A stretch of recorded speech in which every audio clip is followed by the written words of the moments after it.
everyone, welcome to the Nerdwide Podcast. I'm Tyler Haynes with my good co-host Chris Rivers, and we've got a new book review for you. This one is Kiya and the Morian Treasure by R.S. Mellette. Of course, the good people from Books Forward sent this over to us to review, and sure enough, we reviewed it. I was actually one that read this one. I really enjoyed it. First thing first, though, read a little bit of a synopsis for you so you know what you're getting into before I talk about my thoughts on it. Among the ancient ruins of a distant planet lies a girl's diary. The first entry is a warning. If you're reading this and I'm not dead, then get out of my stuff. With that brisk alert begins the epic adventure in R.S. Mellette's space opera Kiya and the Morian Treasure, which came out on April 26, 2022. Mellette, who worked on Xena the Warrior Princess for those who were back in the 90s, it's a phenomenal show to watch. If you still want to go watch it, please do. It's really great. Took his experience in the television and film industries to craft a female-led young adult sci-fi novel that will captivate readers of all ages and genders. The aforementioned diary belongs to Nadir, the daughter of a peacemaker and a diplomat who has lost her mother and whose father, Janice, is quickly dying of a space plague ravaging the universe. Janice hires freelance space pirate Kiya to arrange safe passage back to their homeland and plans to turn himself over to Admiral God, leader of the Council of Pirates in the name of peace. But all does not go according to plan. Kiya's ship is attacked by fellow pirate and Kiya's ex, Derek, who is looking to collect the bounty on Janice himself. With Janice captured, Nadir and Kiya are left to fend for themselves, all while Kiya seeks to recover the memories erased by her father, which she's convinced hold the key to finding the mysterious Morian treasure. Action-packed and quick-witted, Kiya and the Morian Treasure is a journey through the galaxy like readers have never seen before, and the ending is sure to astonish all those who venture into this exciting new universe. Now, Chris, I said a whole lot just then, but let me tell you, I really, really, really enjoyed this book, and it's one that I've only read a couple space tales, space adventures in my time. One from Chris Paolini, To Sleep in a Sea of Stars is up there. One of my favorite authors of all time. It's probably the only other space tale adventure I have read. But this one was fun. The only thing, I give this one so far a 3.5 stars out of 5. I loved it. I really did. It's like on the border of 3.5, 4 stars. The only thing that I critique it on is at the beginning, it throws a lot of planets, people, and things at you a little bit. I like my hand to be held just a little bit when I'm reading, especially when like new planets. It's throwing a lot at you. It's not just Earth. You got Victalis, you got Arius, you've got. I wrote down some. I had to keep some notes just to make sure I was, what I was reading. Kasari, Clonair, like they throw quite a bit at you at the beginning. But once you grasp the characters and the planets that they were talking about, dude, it's fun. Like I really enjoyed it. And then the last little bit that I read, I guess like maybe the last 4 or 5 chapters, I didn't put the book down. And that says everything, because then I was like, I have to know what happens next. It ended such on a cliffhanger, each chapter did, and I was clicking my Kindle, and I was like, okay, I don't want this to end, but I want to keep figuring out what's going on here. And it's fun. It takes place, you're reading Nadir's journal, and she's telling the tale of Kiya. And so you've got the journal starts from where you meet Kiya. You see her on a hill at her mother's funeral. And like she describes this lady's hair changes color based on her emotion. I mean, you don't know that when you're first reading it, but it's like she reads it and I believe she says, her hair was brown and then it turned to blonde and then it turned to jet black. And I'm like, okay, well, there's a new creature going on here, like a new humanoid kind of thing.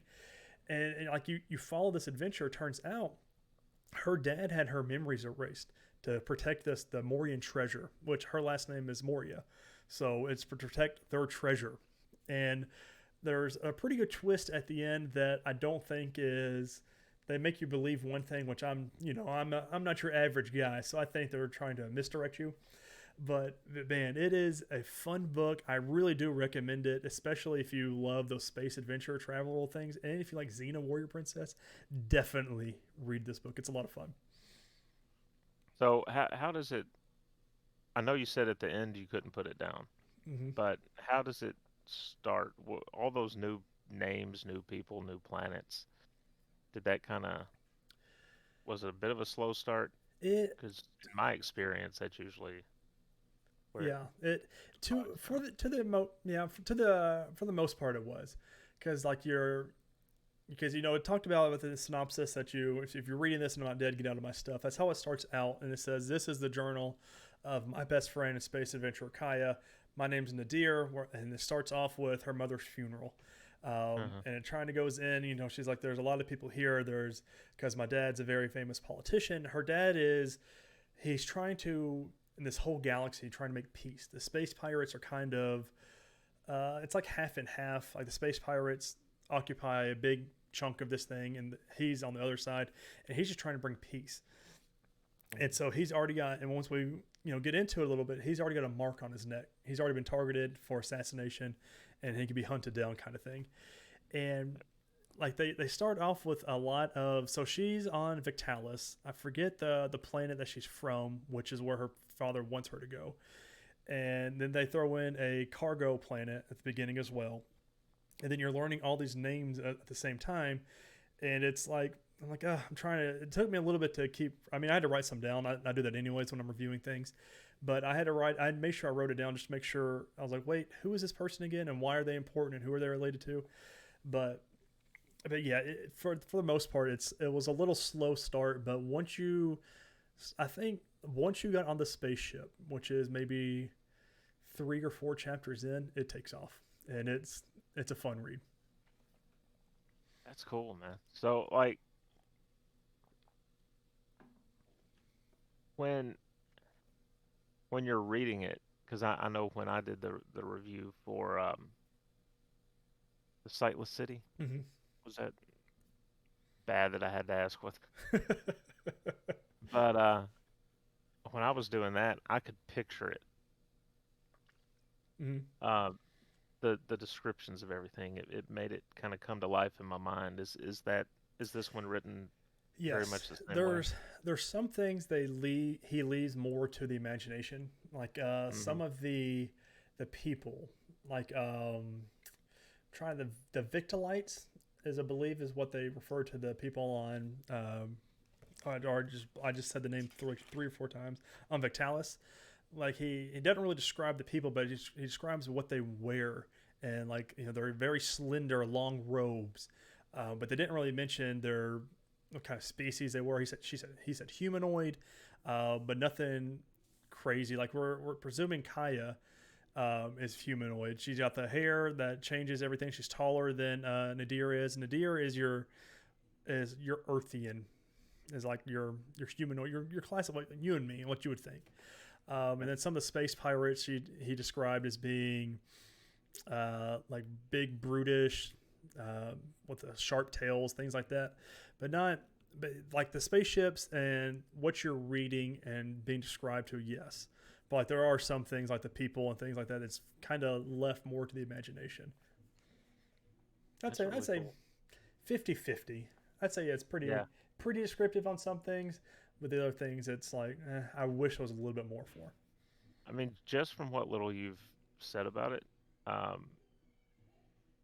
this is something that I would say would be cool to see live action. Yes, dude, this would be a fun like Disney Plus show. I think would be really good, or because we talk about a lot of networks and what would pick up things.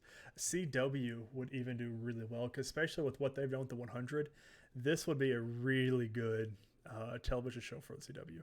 So all the way through though, is this like a, not really all ages, but is it more of like a young adult? I would say and up? Young adult and up more is what I would say. Not so much I will say, what is it? Preteen is what before is young adult. In adolescence, it's definitely, there are some brutal parts. It's not really sexual or anything like that, but more so violent oriented. But yeah, I said more for young adult for sure, and up. Cool. I may have to check this out, Tyler. Dude, it's a good one, and I really enjoy it. And that's what I was telling you before the show is RS started. He either started writing it in 96 or he finished writing this book in 1996, because at the very end he talks about it. And listen, RS, if you're listening and watching this, don't let it be that long before we get the sequel, because as it sits right now, May 17th, I need the sequel. I don't like cliffhangers and things like that. I want to know what happens with Kiya and Nadir going forward, and even Hector. All right, I need more Hector in my life. So Tyler demands it. I demand it. But ladies and gentlemen, you have to read this book. I really do recommend it. 3.5 stars out of 5 on our scale. So make sure you read Kiya and the Morian Treasure by R.S. Mellette. You can find it on Amazon or anywhere you get a book, Barnes & Noble, let's say the Books A Million, places like that. It is already out. Make sure you go read it and let us know what you think. And let us know down in the comments down below what you thought about this or book review. If you want more, let us know there as well. And if there's a book that you think we would like to review, let us know that and we'll review it as well. Thank you so much for listening.